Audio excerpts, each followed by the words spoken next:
If you are an active duty service member ready to transition out of the military, a loving spouse seeking support and resources on how to cope with PTSD, or maybe a military brat ready to take the next steps to join the Air Force, or a veteran wanting to connect with others through shared experiences, then this is the right podcast for you.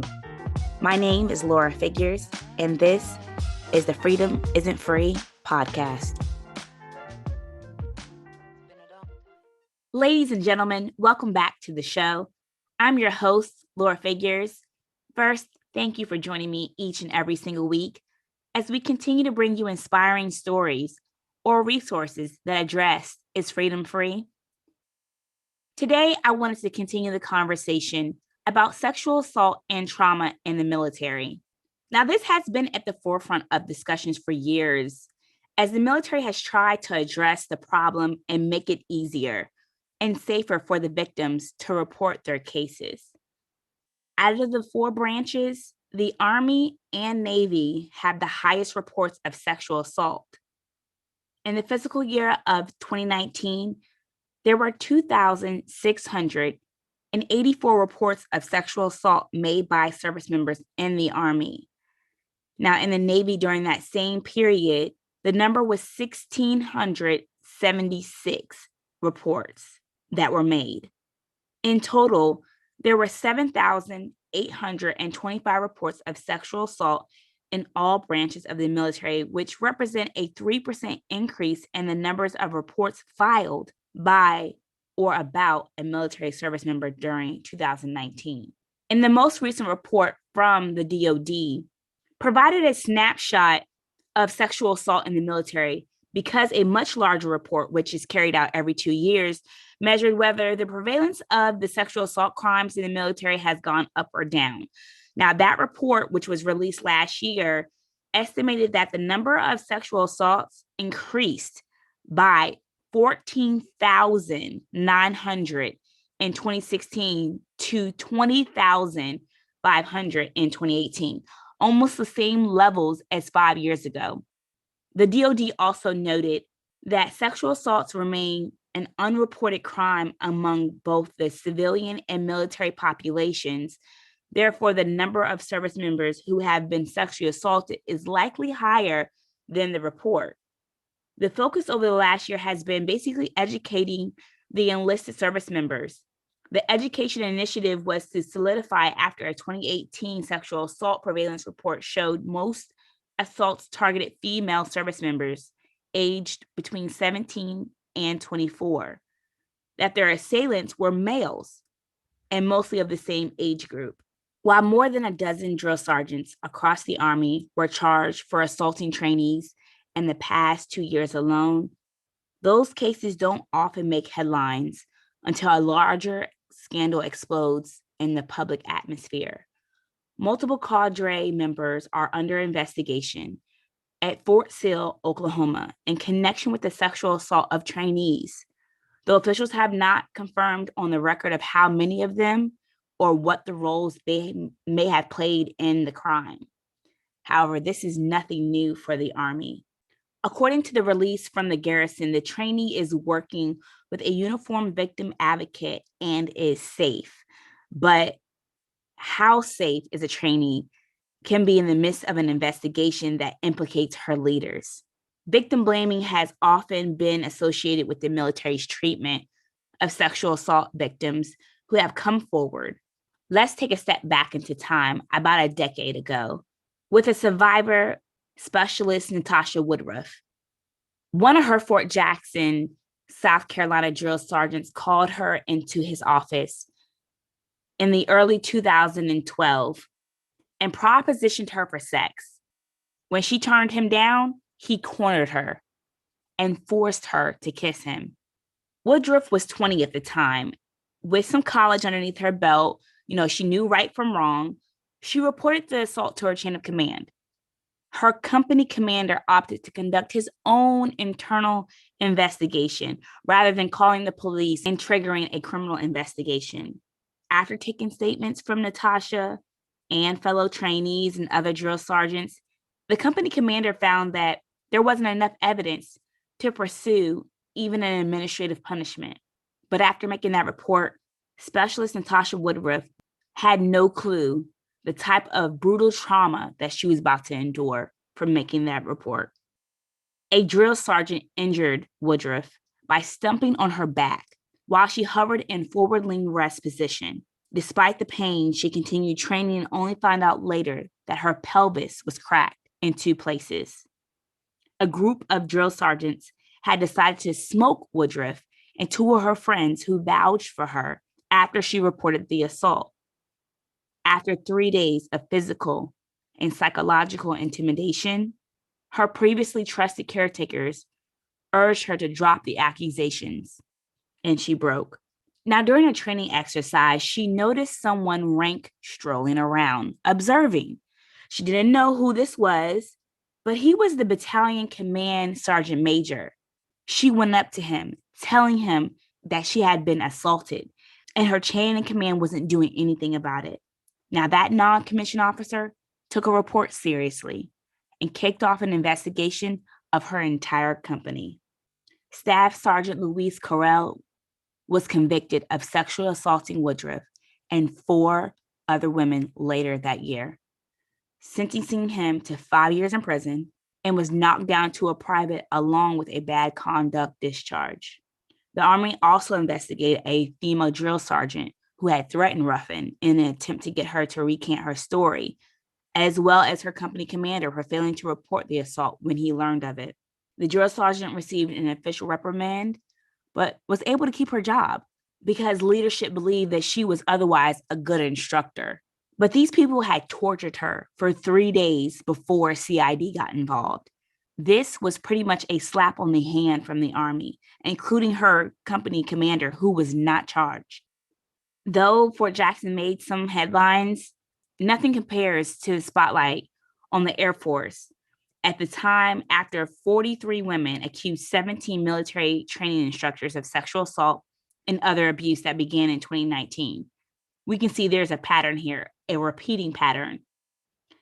In the end, 5 MTIs were sent to court-martial for the assaults, including Staff Sergeant Louise Walker, convicted on 28 counts, including rape, aggravated sexual contact, and aggravated sexual assault, receiving the scandal's longest sentence at 20 years in prison.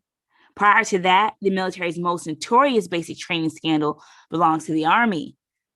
In 1997, 4 Aberdeen Proving Ground drill sergeants were convicted of sexual assault at court-martial, with another 8 receiving non-judicial punishments or involuntary discharge from the military.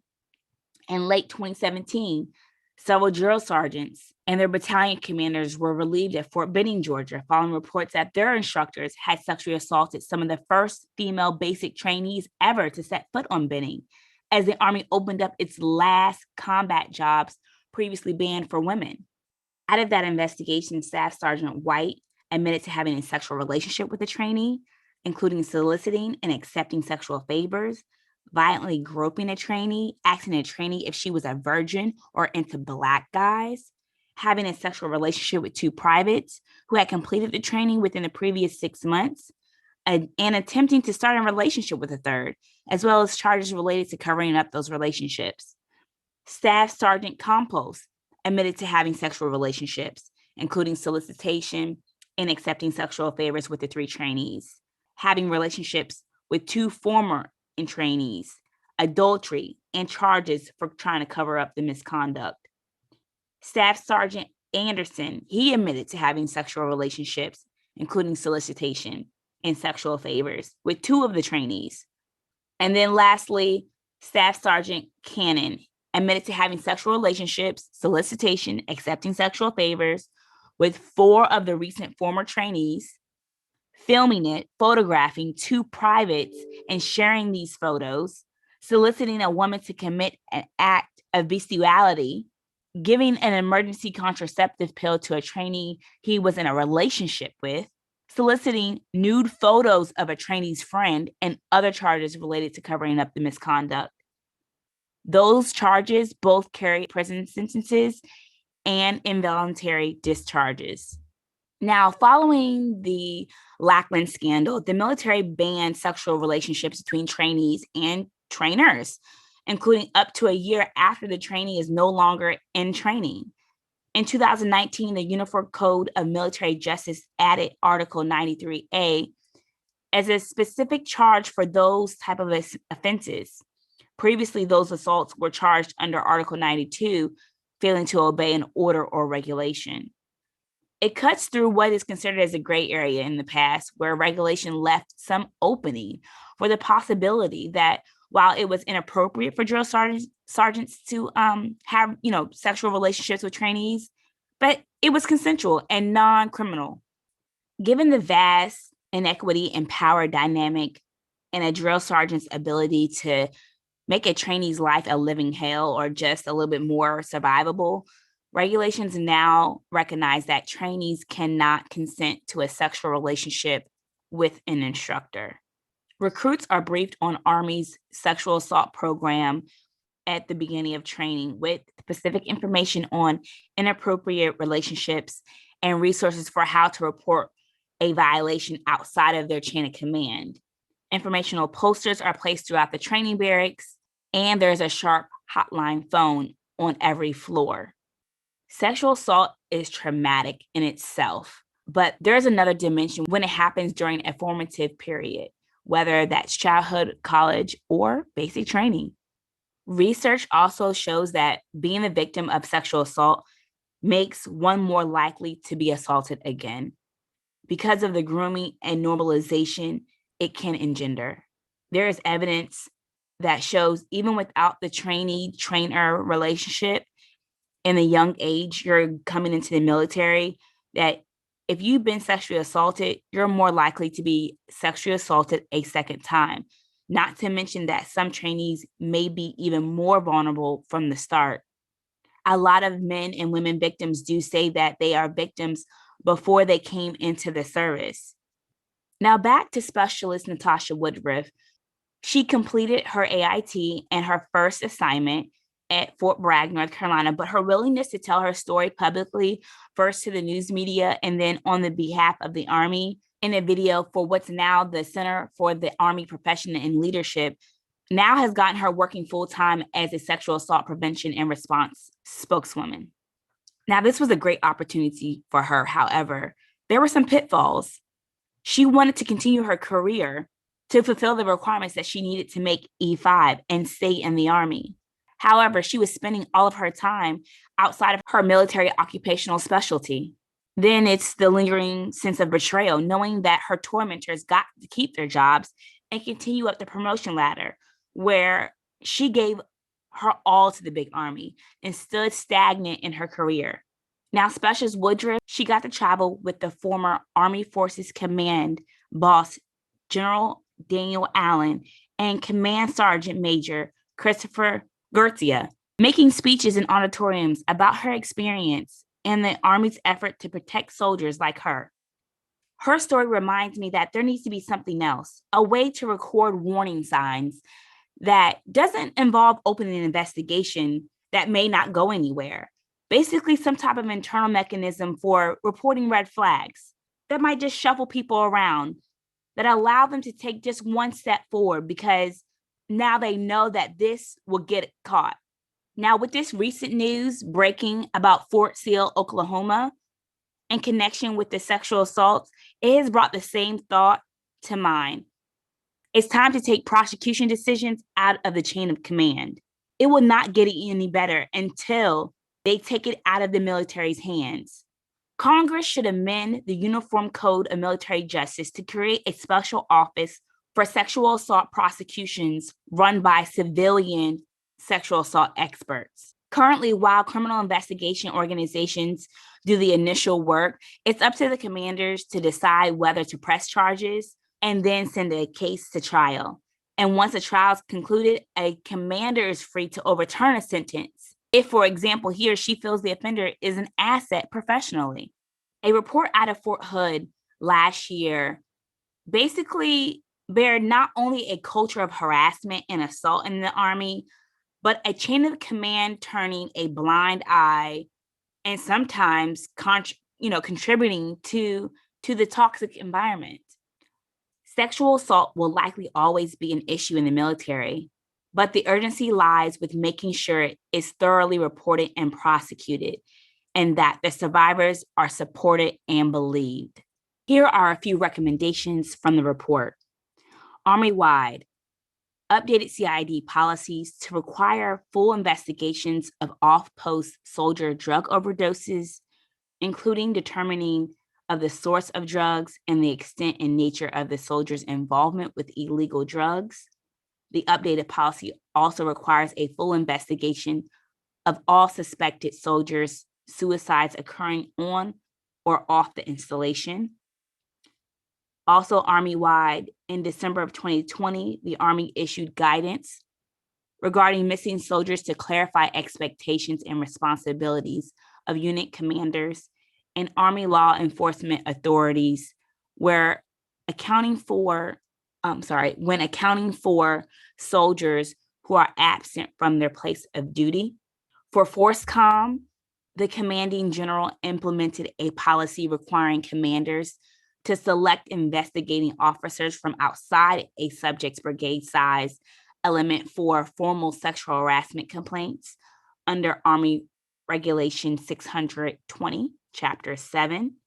The Department of Emergency Services now provide a brief at each 3rd Corps and Fort Hood Company commander and 1st Sergeant course regarding the purpose of military protective orders and how they benefit soldiers, commanders, and units. The FORSCOM commanding general has authority senior mission commanders to temporarily leverage crisis response resources, including public affairs, medical, legal, logistics, and law enforcement personnel as needed. The 3rd Corps commanders are required to update victims on sexual assault review board results within 72 hours. Also, they now disseminate a real teal hash message to the force that includes the results of court-martialed convictions for sexual assault. So those are a few of the recommendations that were in the report. Also, in early March, they proposed the restructuring of CID, including recasting it as an independent civilian-run organization. I applaud the military for taking small baby steps, but this is a culture that has fostered sexual assault and harassment for years, for decades. Now, the Army is committed to the reduction with eventually the goal of elimination of sexual assault and harassment, with the goal of an Army-wide prevention focused culture of dignity and respect that fosters healthy command climates in which the behaviors and attitudes that lead to sexual offenses are rare, and victims feel free to report without fear of retaliation. With all of these brief stories that I described to you today, I think this is showing another deeper issue: the escalating mistrust of the leadership in the military. This pattern of mistrust has been growing at an increasing pace for the last several years. This pattern of a lack of trust for the chain of command is not new and continues to grow at an increasing pace for the last several years. I see this as two major objectives in this crisis. One being trying to protect the brand, the other, they're trying to protect themselves. Across the board, the military has to do better in protecting their service members. Our service members have put their lives on the line to protect the rights and freedoms of all Americans. Yet many have stories like Vanessa Gullion and specialist Natasha Woodruff that are reminders of how far the military has come in handling sexual harassment and assault cases. For those of you that are listening, as always, don't forget to thank a veteran for their service. I love hearing from you, my listeners, military heroes, veterans, spouses. Message me your stories and let your voice be heard. And while you're doing that, go inside the podcast app, leave a 5-star review and a 5-star rating. And if you want to be a part of this mission by helping us provide a voice for our service members, then make sure you subscribe. It makes a difference by leaving a review, and remember to thank a veteran.